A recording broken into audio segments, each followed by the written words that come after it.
Ngayon pa lang.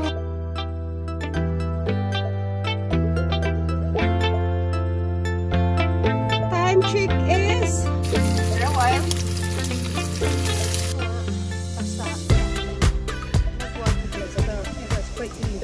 Alpo, hot water na.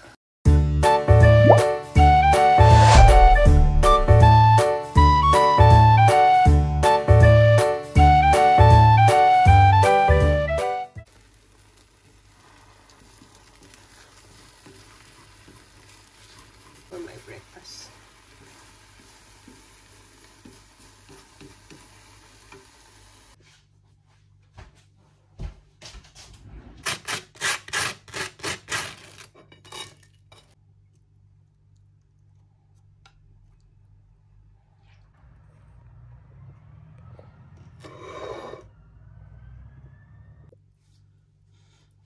So apple juice and my cheese omelette. Let's have something to eat. Ayan siya.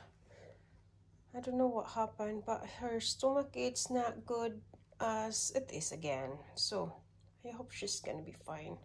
Since I'm here all day. I mean, I'm here all week actually because I'm not going to work this week. Golf. But since I was not feeling great this past few weeks,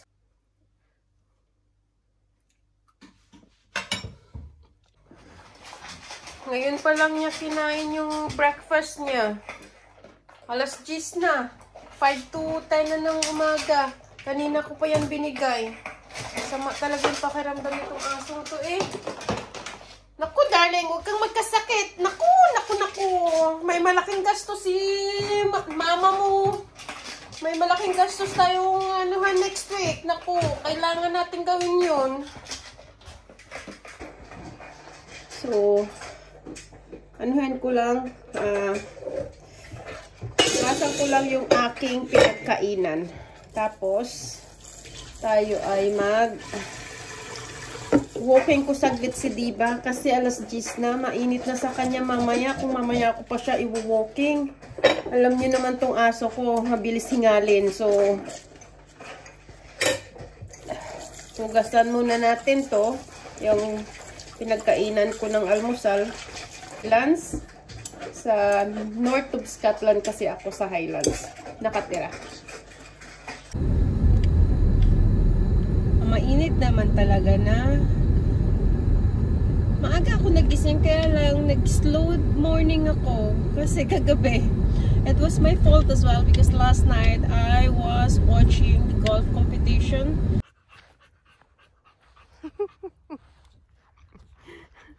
Kawawa naman siya. Pero it's good for her.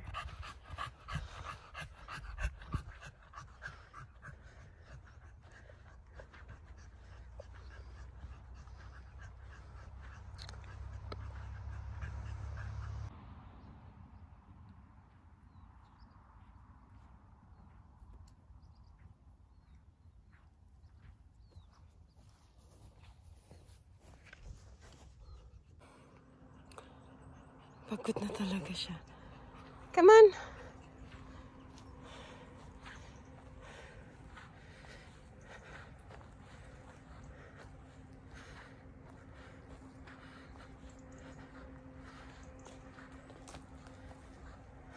Meron akong candy. Kasi hinihingal pa rin ako. Yung chest ko medyo masikip pa rin. Nahihirapan pa rin akong huminga. Like this one. Kahit nag-walking lang ako. Like I said, I got COVID 2 weeks ago. And I'm still fighting for it. I'm just like, nilalabanan ko pa din. Kasi I get easily tired, fatigue, and yeah, breathless. And sometimes I cannot smell anything at all. So yeah, excuse my candy dito. Ayan na si Diba.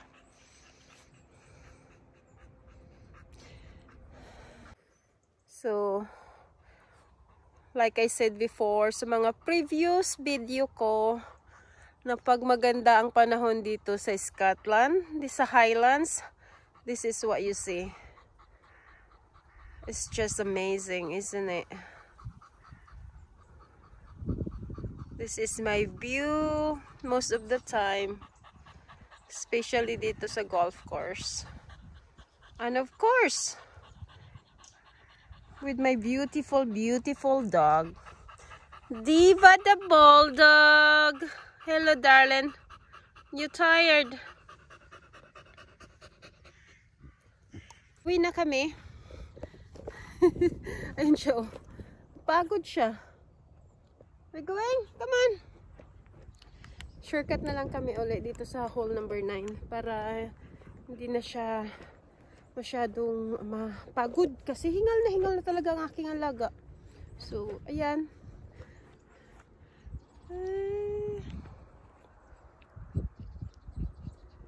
Diba? Ang ganda. Oh.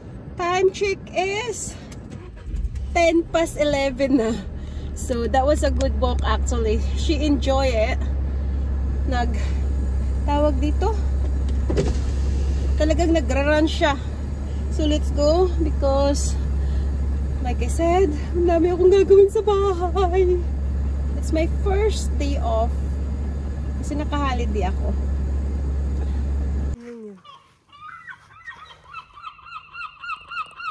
Nakalbo talaga siya.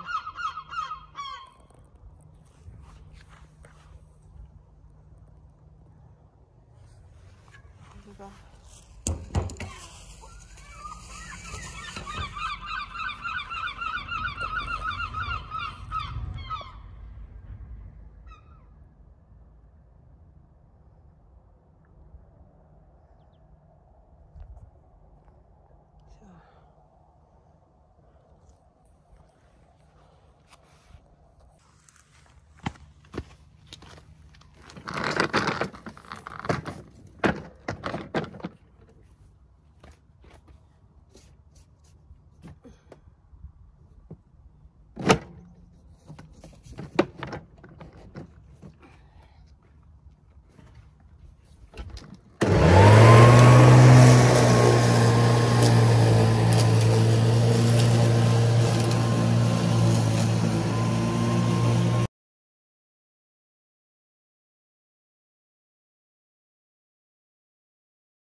This is after na grass yung makat yung grass, may mga naiwan sa ground.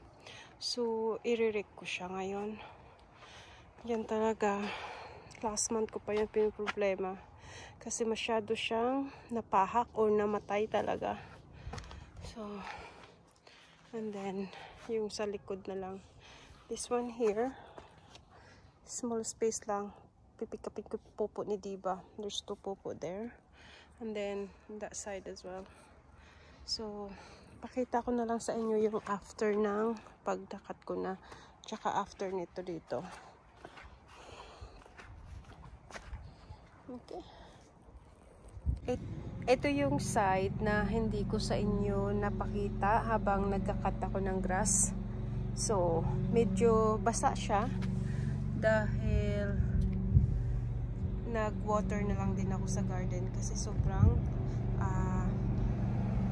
ano na siya, matigas. Ayan, hindi ko alam kung ano yan. Ito, kailangan ko itong dalhin sa skip. Pagtapon na natin yan. Tapos ayan, may mga wildflower pa rin akong nakatanim. So, ang gagawin ko dyan, itong mga nasa between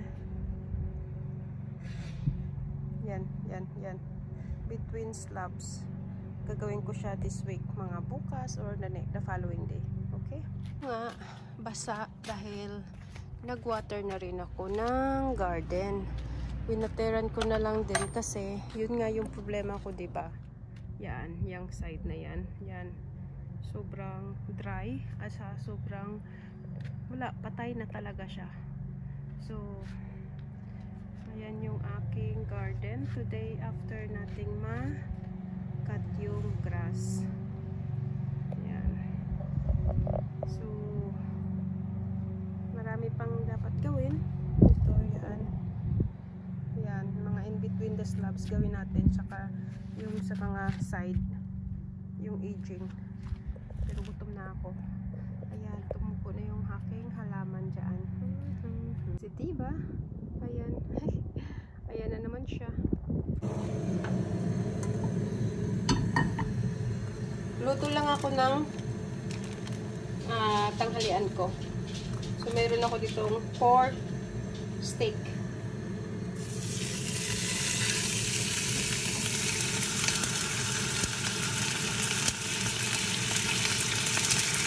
Balik ka rin.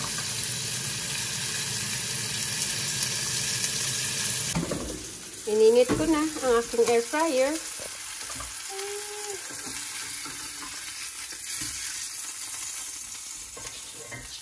Lagay natin sa air fryer. There you go.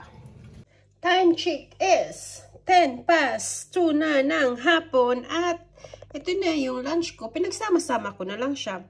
So, mayroon akong rice. Mayroon akong natirang gulay from last night. And also, yung pork na pinair-fry ko. So, ayan na. Kain muna ako. After nga, nung mag-cut ng grass sa garden at magtubig, ako'y kakain muna. Pinagsama-sama ko na lahat para isang hugas na lang. Sige, mamaya na lang ha. Kain muna ako saglit. Bye!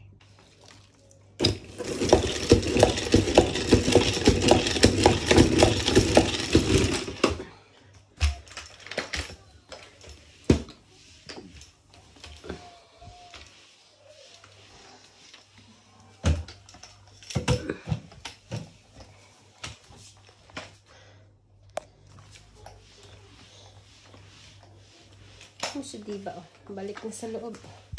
Sabi niya, I'm back, ma'am. I'm just gonna go inside.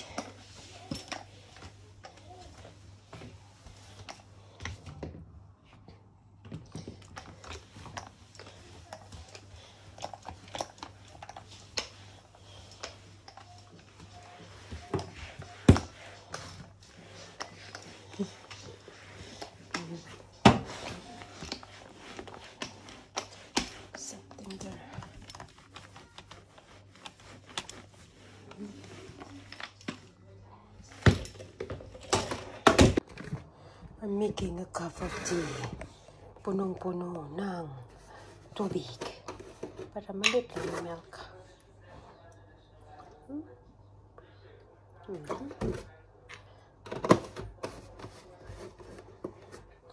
Okay.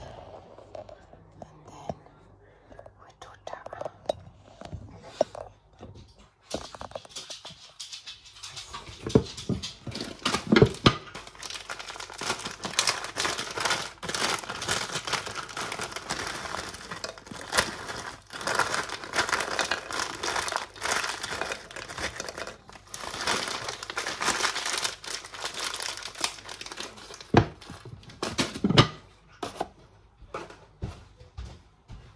One of my government lady ay nag-message if anyone would like to have a plums because she has a plums tree. So, of course, I said yes.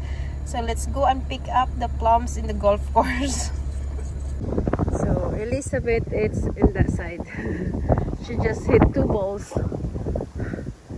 There are some players here. Kids.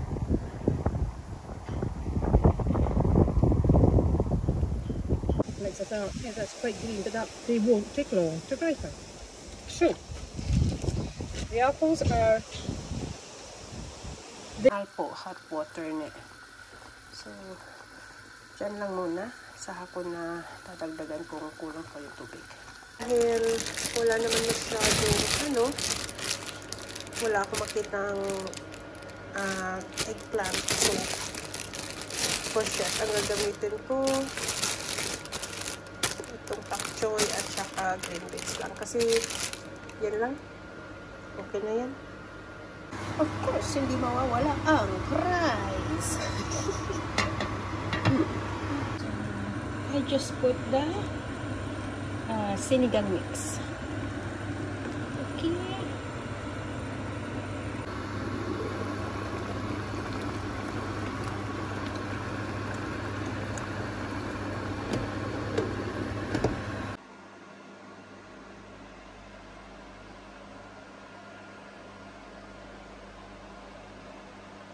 Just soak that up and I'll wash it later on. That was so good. Thank you for watching.